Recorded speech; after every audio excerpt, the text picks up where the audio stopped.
कहानी की शुरुआत में हम देखते हैं ली जंग नाम के एक जवान लड़के को। उसे शुरुआत से ही जूडो, कराटे और मार्शल आर्ट्स का काफी ज्यादा शौक रहा। इस वजह से वो ताइक्वांडो में सेकंड लेवल का ब्लैक बेल्ट चैंपियन भी रहा। इन सब चीजों के अलावा वो खाली समय में अपने दोस्तों के साथ मस्ती किया करता। इसके बाद हम ली के पिता को देखते हैं जो एक छोटा सा रेस्टोरेंट चलाते हैं। शाम के समय अपने सारे कामों से फ्री होने के बाद ली अपने पिता की दुकान पर फूड डिलीवरी का काम करता है। ऐसे ही एक रात जब वो फूड डिलीवरी करने के बाद अपने घर लौट रहा था तो उसने देखा कि किसी सुनसान गली में एक पुलिस वाले और एक गुंडे के बीच में लड़ाई चल रही है। पुलिस वाला क्रिमिनल को पकड़ने की कोशिश कर रहा था। ली बिना सोचे समझे उस पुलिस वाले की मदद करने लगा। जब एक टूटी हुई कांच की बोतल से वो क्रिमिनल पुलिस वाले को मारने वाला था तभी ली ने सही समय पर पहुंचकर उसे बचा लिया। हालांकि गुनहगार अभी भी मानने को तैयार नहीं है। तब ली ने उसे एक जबरदस्त लात मार के बेहोश कर दिया।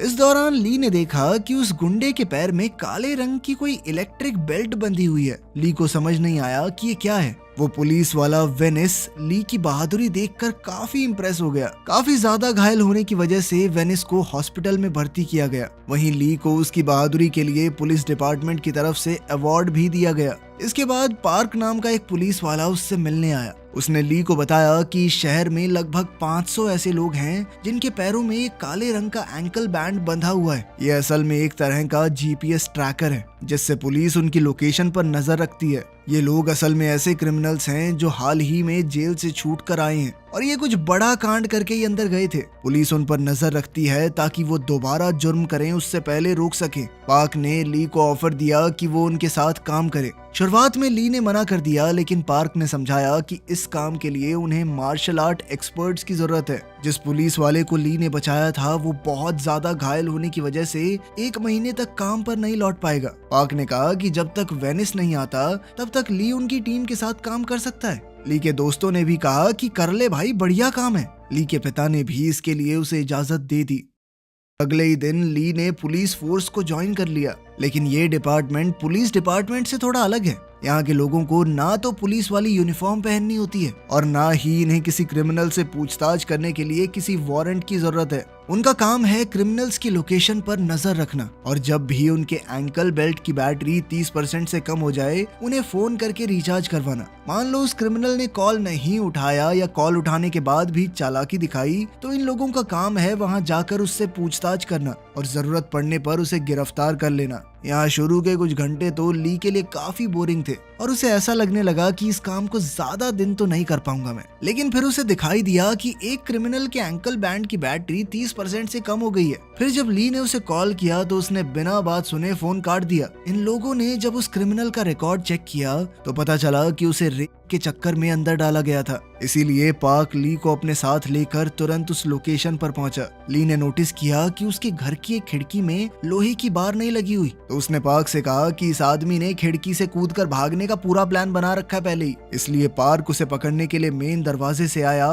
जबकि ली बाहर खड़ा हुआ उसके खिड़की से कूदने का इंतजार ही कर रहा था। वहां पहुंचकर पार्क को पता चला कि ये क्रिमिनल बिल्कुल नहीं सुधरा। वो अभी भी किसी लड़की के साथ जबरदस्ती करने की कोशिश कर रहा था। फिर पार्क से बचने के लिए वो तुरंत ही खिड़की से कूदकर बाहर भागा। लेकिन वहां तो ली उसका पहले से इंतजार कर रहा था। उसने तुरंत ही उसे एक लात मार के अपने कब्जे में ले लिया। यहाँ पार्क भी ली की बहादुरी देखकर काफी खुश हुआ। फिर ये लोग उसे अरेस्ट करके अपने साथ ले गए। इस पूरे प्रोसेस के दौरान ली को महसूस हुआ कि इस काम में मजे के साथ साथ काफी ज्यादा रोमांच भी है और फिर उसने उस लड़की की इज्जत बचाई। उसने सोचा कि इससे अच्छा काम तो हो ही नहीं सकता। इसके 2 दिन बाद ये लोग एक ऐसे क्रिमिनल को पकड़ने गए जिसकी नजर वहां पार्क में खेल रहे छोटे बच्चों पर थी। ली उस घिनौने आदमी को पकड़ने के साथ साथ थोड़ा बहुत पीटना भी चाहता था लेकिन पार्क ने उसे रोकते हुए कहा कि हम ऐसा नहीं कर सकते वरना कल को इन्वेस्टिगेशन के दौरान हमारे ऊपर भी कार्रवाई हो सकती है। ली इस काम में हर रोज कुछ नया सीख रहा था और पार्क भी उसकी बहादुरी से काफी खुश है। फिर उसने ली को ऑफर दिया कि क्या वो आज रात उसके साथ डिनर करेगा। तो ली ने पूछा मैं अपने दोस्तों को भी ले आऊं, फ्री का खाना उन्हें भी बहुत पसंद है।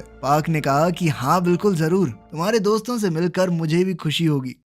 फिर उस रात ली अपने तीनों दोस्तों को लेकर पार्क की बताई हुई जगह पर पहुंच गया। सब लोगों ने एक साथ खाया पिया, काफी एंजॉय किया और अब पार्क भी ली के दोस्तों के साथ काफी अच्छे से घुल मिल गया था। वो उन लोगों के सामने ली की तारीफ करते हुए बता रहा था कि कैसे उसके आने के बाद उन लोगों का काम पहले से आसान हो गया है। इसके बाद जब ये लोग पार्टी खत्म करके अपने अपने घर जाने वाले थे, तभी पार्क के साथ काम करने वाले एक ऑफिसर ने उसे कॉल करके बताया कि एक क्रिमिनल है जो मर्डर के केस में अंदर गया था और 15 सालों की सजा काटने के बाद वो 1 महीने के लिए जेल से बाहर आया है। उस आदमी ने अपना एंकल बैंड काट के फेंक दिया है, जिस वजह से हम उसकी लोकेशन को ट्रैक नहीं कर पा रहे। उन लोगों को पता चला कि अभी कुछ देर पहले उस आदमी की लास्ट लोकेशन वहीं आसपास की है। तो ली ने फैसला किया कि वो अपने दोस्तों की मदद से उस आदमी को पकड़ने के लिए जाएगा। ली के एक दोस्त के पास एक ड्रोन था, तो ड्रोन की मदद से उन लोगों ने उस आदमी को जल्दी ढूंढ लिया। उसे पकड़ने के लिए ली अकेला ही वहां पर गया, क्योंकि पार्क इतनी भाग दौड़ नहीं कर सकता। वहां पहुंचते ही उस आदमी ने ली पर चाकू से हमला कर दिया, लेकिन ली ने बचते हुए एक लात मारकर उसे गिरा दिया। लेकिन इससे पहले कि ली उसे गिरफ्तार कर पाता, वो आदमी अपने ही चाकू लगाकर कहने लगा कि दूर हट जाओ वरना कुछ गलत कर दूंगा मैं। अब ली के लिए ये सिचुएशन बिल्कुल नहीं थी। उसे समझ नहीं आ रहा था कि यहाँ क्या करना चाहिए। तो पार्क उसे फोन पर ही गाइड करने लगा कि ऐसी सिचुएशन से कैसे निपटा जाता है। वो आदमी कह रहा था कि मैंने जेल से निकलने के बाद सुधरने की कोशिश की थी, लेकिन जब भी कोई मेरे पैर में वो एंकल बैंड देखता था तो मेरा मजाक उड़ाता था। पार्क सारी बात सुन के ली को कान में बता रहा था कि क्या करना है। ली ने वही बातें दोहराई कि तुम्हें हिम्मत नहीं हारनी चाहिए, तुम्हारे आसपास के लोग क्या कह रहे हैं उस पर ज्यादा ध्यान मत दो, और जितना ज्यादा हो सके खुद को हमेशा सही रास्ते पर रखो। फिर कुछ ही महीनों के अंदर तुम्हारा ये एंकल बैंड भी हटा दिया जाएगा और इसके बाद तुम भी दूसरों की तरह एक आम जिंदगी जी सकोगे। ली की बातें सुनकर उस आदमी को थोड़ी हिम्मत मिली और बात मानकर उसने एंकल बैंड दोबारा पहन लिया। आज उसने सीखा कि सिर्फ जोश से ही नहीं बल्कि होश से भी काम लेना जरूरी है। फिर हमें न्यूज चैनल पर खबर दिखाई जाती है कि डोंगू नाम का एक बहुत खतरनाक अपराधी बहुत जल्द जेल से छूटने वाला है। यह आदमी बहुत ही घटिया किस्म का था। उसके ऊपर लगभग 15 ऐसे केस थे जिसमें 12 या उससे कम साल के बच्चों के साथ उसने गलत किया था। पुलिस वाले इस बात को लेकर बहुत सीरियस थे कि कुछ भी हो इस आदमी पर नजर रखनी होगी, क्योंकि उसके बीते हुए कल को देखते हुए इस बात का पूरा शक है कि वो दोबारा भी ऐसा कुछ कर सकता है। कुछ दिन बाद ली बाजार से गुजर रहा था। उसने रेस्टोरेंट में बैठे हुए एक ऐसे आदमी को देखा जिसके पैरों में वो एंकल ब्रेसलेट लगा हुआ था। वो आदमी जिस तरह से वेट्रेस को छूने की कोशिश कर रहा था, उसे देखते ही ली समझ गया कि इसके इरादे गंदे हैं। इसलिए उसने तुरंत अपने ऑफिस पहुंचकर उस आदमी की हिस्ट्री चेक की और यहाँ उसे पता चला कि यह आदमी बलात्कार के केस में अंदर गया था। चार्जिंग ना होने की वजह से उसका एंकल बैंड भी बंद हो गया था। तो ये सारी बातें यही इशारा कर रही थी कि वो जरूर कोई कांड करने वाला है। फिर ली और पार्क उसी एरिया में पहुंचकर उसे कुछ ऐसी दुकानों में ढूंढने की कोशिश करने लगे जिन दुकानों पर सिर्फ लड़कियां काम करती हैं। वहीं दूसरी तरफ ये क्रिमिनल सबकी नजरों से बचते हुए एक ऐसी नाई की दुकान पर पहुंचा जिसकी ओनर एक औरत थी। इस आदमी ने उसे मार पीट कर काफी हद तक अपने कंट्रोल में ले लिया, लेकिन सही समय पर वहां पहुंचकर ली ने उसे बहुत मारा और इस तरह एक बार फिर से ली ने क्राइम होने से पहले ही रोक दिया। इसके बाद पुलिस वालों के बीच मीटिंग चल रही है कि डोंगू नाम के उस क्रिमिनल पर कौन सी टीम नजर रखेगी। पार्क ने कहा कि हमारी टीम में ली जैसा एक जाबाज आदमी है, तो मैं चाहता हूँ डोंगू की जिम्मेदारी हमारी टीम को मिले। इसके बाद जब ली पार्क से मिला तो उसने बताया कि ये काम मुझे बहुत अच्छा लग रहा है और इसीलिए मैं इस काम को हमेशा के लिए करना चाहता हूँ। पार्क उसकी ये बात सुनकर बहुत खुश हुआ। जल्द ही वो दिन आया जब डोंगू नाम का वो क्रिमिनल जेल से आजाद होने वाला है। तो उससे मिलकर उसके पैरों में वो एंकल बैंड बांधने का पूरा काम करने के लिए ली और पार्क जेल में पहुंचे। उसके पैरों में वो डिवाइस बांधने के बाद पुलिस की एक टीम उसे घर छोड़ने के लिए भी गई। बाहर डोंगू के खिलाफ बहुत खतरनाक प्रदर्शन चल रहा था। लोगों का कहना था कि ऐसे घटिया आदमी को बाहर क्यों निकाल रहे हो, इसे फांसी दे देनी चाहिए। लेकिन फिर भी डोंगू को उसके घर में छोड़कर पुलिस की टीम वहां से चली गई। और अब आने वाले समय में ली और उसकी टीम का सबसे बड़ा चैलेंज होगा डोंगू पर नजर रखना। फिर रात के समय डोंगू का एक पुराना दोस्त छुपते छुपाते उससे मिलने के लिए आया। ये दोनों उस बिल्डिंग की छत पर जाकर बातें करने लगे। इन दोनों की बातें सुनकर साफ पता चल रहा था कि एंकल बैंड के चक्कर में ये दोनों ही पुलिस वालों से बहुत ज्यादा चिढ़े हुए हैं। डोंगू के इस दोस्त का नाम रॉजर है और कुछ साल पहले तक ये दोनों एक ही जेल में बंद हुआ करते थे। फिर उसने डोंगू से पूछा कि उस लेटर में मैंने तुम्हें जो ऑफर दिया था, क्या तुमने उस बारे में सोचा? डोंगू ने कहा कि वो काम मैं करना तो चाहता हूँ, लेकिन इस एंकल बैंड के चक्कर में थोड़ा डर रहा हूँ। लेकिन फिर रॉजर ने कहा कि तुम पुलिस वालों से मत डरो, वो सब हम संभाल लेंगे।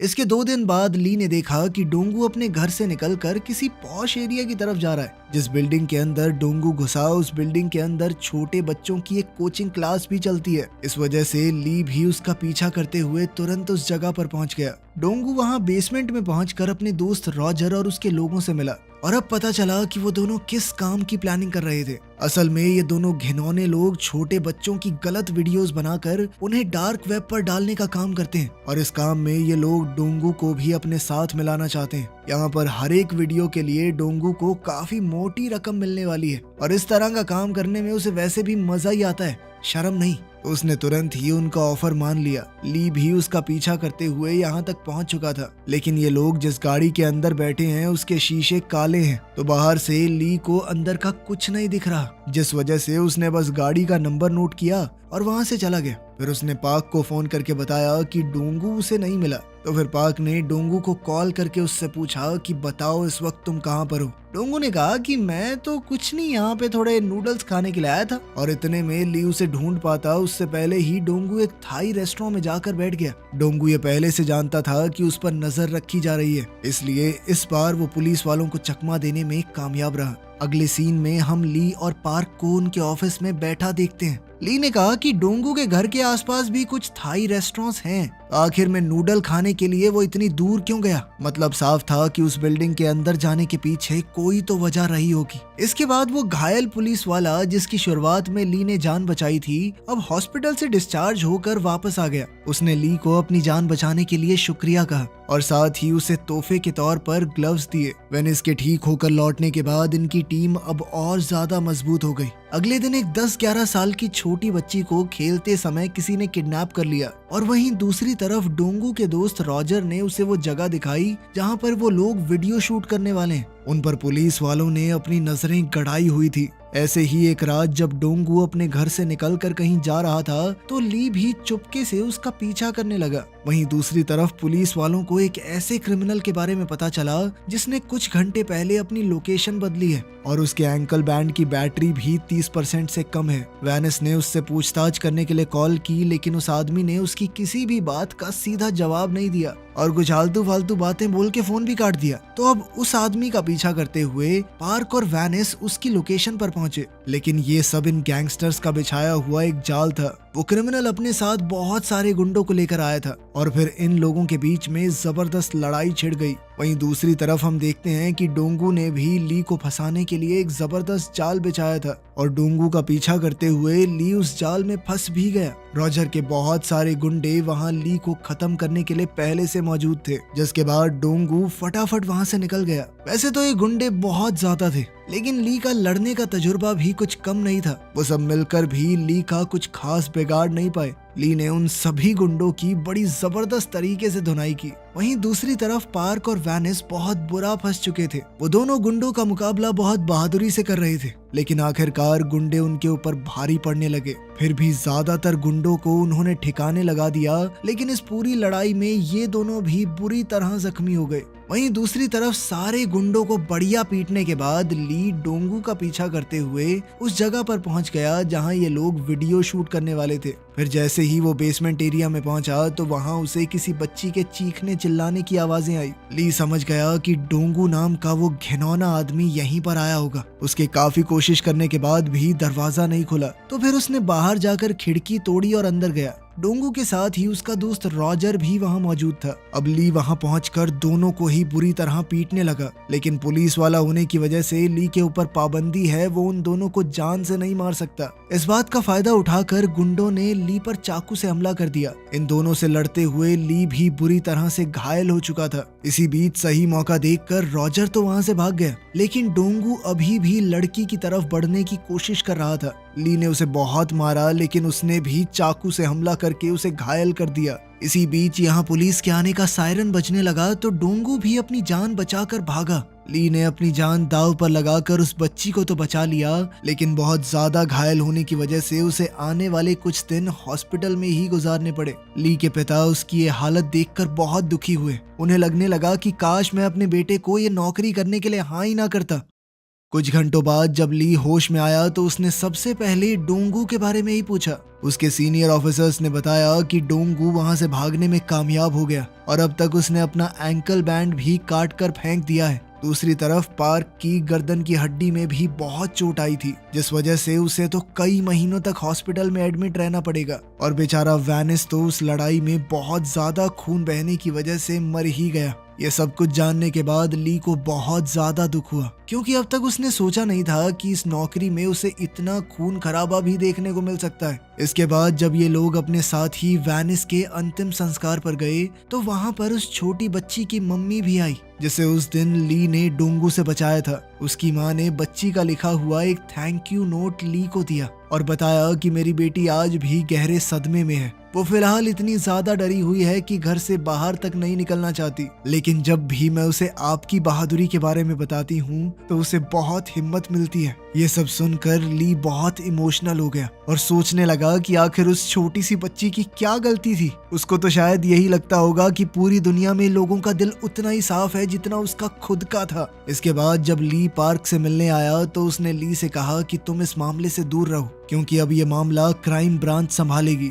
वही सब कुछ देखेंगे अब। लेकिन ली फैसला कर चुका था कि वो अपने दोस्तों के साथ मिलकर डोंगू को खुद पकड़ेगा और उस घिनौने आदमी को पकड़ने के लिए उसके दोस्त भी तुरंत राजी हो गए। ली को उस गाड़ी का नंबर अभी तक याद है जो उस दिन उसे डोंगू का पीछा करते हुए बेसमेंट में मिली थी। व्हीकल नंबर से इन लोगों ने उस आदमी और उसके घर का एड्रेस भी पता कर लिया। फिर इन चारों ने वहां पहुंचकर उसे कब्जे में ले लिया। इसके बाद जब ली के एक दोस्त ने उसका कंप्यूटर खोला तो देखा कि वहां पर छोटे बच्चों के काफी सारे वीडियोस थे। ये देखते ही ली के साथ साथ उसके दोस्तों का भी गुस्सा बहुत ज्यादा बढ़ गया। इसी गुस्से में ली ने उस आदमी की आंखों में ट्रिमर मार के उसे घायल कर दिया। अपनी जान बचाने के लिए इस आदमी ने उन्हें डोंगू का पता बता दिया। फिर उन सब ने उस आदमी को गिरफ्तार करवाने के लिए पुलिस को कॉल किया। अब वो डोंगू को और ज्यादा खुला नहीं छोड़ना चाहते। उन्होंने फैसला कर लिया कि आज रात ही उसे पकड़ेंगे। अब वो अपने आखिरी मिशन के लिए निकल ही रहे थे, लेकिन तभी ली के पिता ने उन्हें रोकते हुए कहा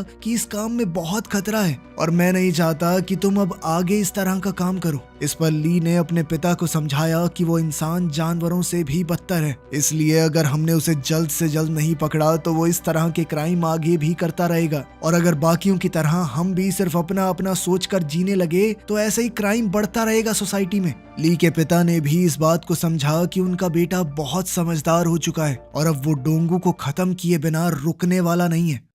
इसके बाद चारों दोस्त उस एरिया में पहुंचे जहां डोंगू इस समय रुका हुआ था। वो एक एक करके वहां के सारे होटलों में उसे ढूंढने लगे। इसी दौरान ली के एक दोस्त को डोंगू की लोकेशन का पता लगा। वहाँ काफी सारी खाने की प्लेट्स और दारू की बोतलें देखकर वो समझ गया कि डोंगू अकेला तो नहीं है, उसके साथ यहाँ काफी लोग होंगे। डोंगू के साथ ही उसका दोस्त रॉजर भी यहाँ पर था और इस एरिया के काफी सारे गुंडे भी इस वक्त वहीं मौजूद थे। ली ने अपने दोस्त को वहाँ से हटकर एक सेफ जगह पर जाने को कहा। फिर इसके बाद वो अकेला ही उन सारे लोगों से भिड़ गया। इधर ली के दोस्त अपने ड्रोन से इस पूरी फाइट पर नजर बनाए हुए थे। काफी सारे होने के बावजूद भी ये गुंडे ली का मुकाबला नहीं कर पाए। ली के सर पर खून सवार था। उसने एक एक करके सबकी बढ़िया धुनाई की। अब बाकी गुंडों ने मिलकर ली का ध्यान भटकाया तो इस मौके का फायदा उठाकर डोंगू वहां से भाग लिया, लेकिन ली के दोस्त अपने ड्रोन कैमरा से डोंगू का पीछा करते रहे। कुछ ही मिनटों में ली ने उन सबको सबक सिखा दिया और अब वो अपने आखिरी टारगेट डोंगू को पकड़ने के लिए उसके पीछे गया।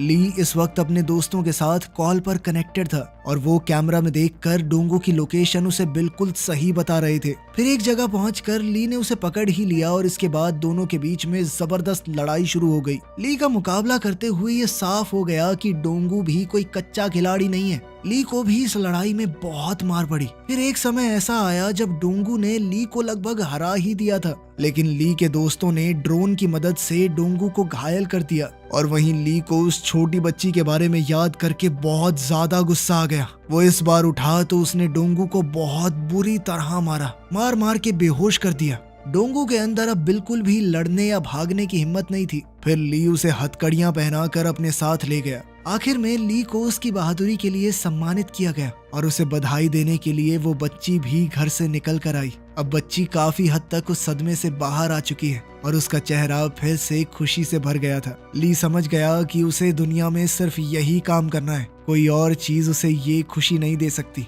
वीडियो पसंद आई तो लाइक कर देना, चैनल को सब्सक्राइब कर लेना। मिलते हैं अगली वीडियो में।